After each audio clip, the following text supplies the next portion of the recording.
Nous avons donc un partenariat avec l'UVSQ depuis plus de 20 ans sur les filières scientifiques qui existent en licence et master, sciences et technologies, donc sur 3 options, la parfumerie, la cosmétique et les arômes alimentaires.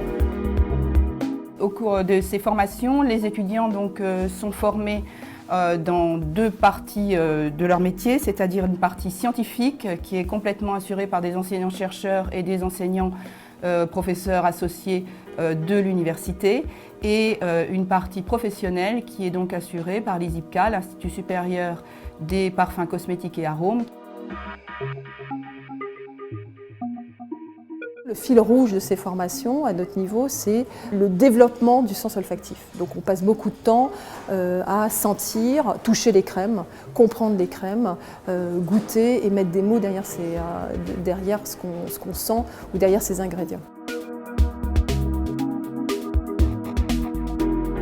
Au niveau des licences pro, nous préparons plutôt sur des formations de techniciens supérieurs qui vont se trouver dans des postes, dans des laboratoires d'application.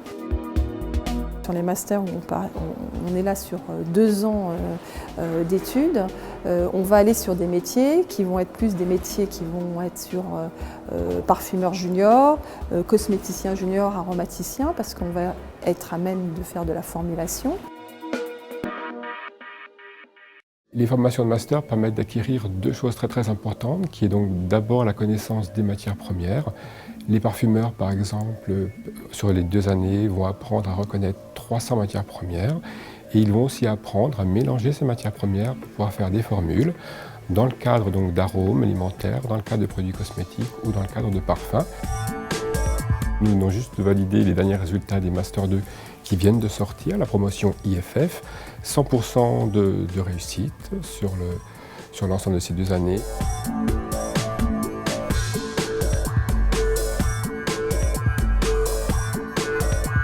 En ce qui concerne l'ouverture internationale, elle est possible par le biais de la licence et du master professionnel, puisqu'il est possible à l'issue de l'apprentissage de faire un stage au niveau européen dans le cadre du programme Leonardo. Mais il existe aussi un diplôme universitaire, l'European Fragrance and Cosmetic Master, qui est une vraie ouverture internationale avec une année dans le domaine technique qui est effectuée en anglais, en partenariat avec l'ISIPCA, et une 2e année qui s'effectue à Padoue dans le cadre du management.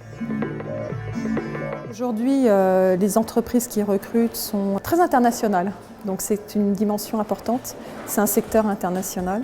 Donc on a à la fois des grands groupes de marques qu'on peut tous connaître, mais ce n'est pas forcément des marques de produits finis. On a aussi des grands groupes chimiques qui font de la matière première, qui embauchent les jeunes qui sortent de ces formations.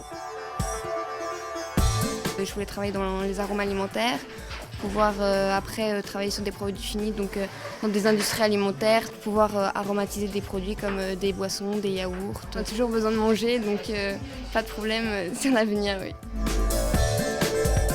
C'est quand même un cursus assez général. On a évidemment des matières propres à la parfumerie, mais aussi des matières de chimie pure et tout ce qui est économie, droit, législation. Donc ça reste assez large, ça peut nous permettre de faire beaucoup de choses après.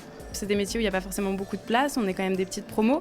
Le fait d'être dans un apprentissage, d'être en alternance, ça nous met tout de suite dans le milieu, ça nous permet d'avoir des contacts assez rapidement et ça nous permet d'étoffer notre CV. Donc il n'y a pas de raison que ça se passe mal après.